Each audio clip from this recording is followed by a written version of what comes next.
record it for you now. This is, you guys, this is our third A minor progression option. We had the 1, 2, 3, 4, 1, 2, 3, and then we had down here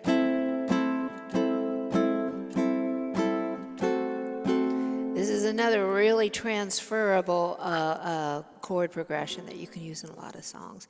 And then we found that there's an A note right here. So there's a progression, there's a chord somewhere. That's the bass line that we're looking for.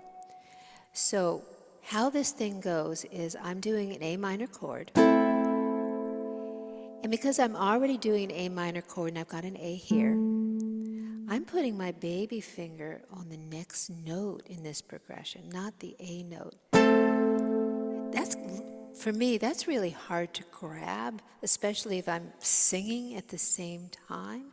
So instead of doing this, you see where my baby finger is catching the A note here.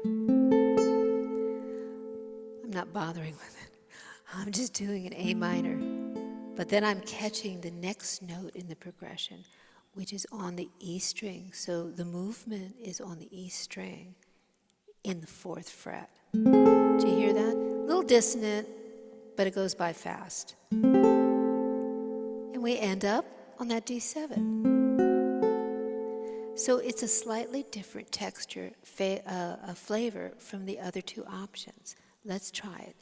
2, 3, 4, 1, 2, 3, 4, 1, 2. So it'd be summertime and the living is easy.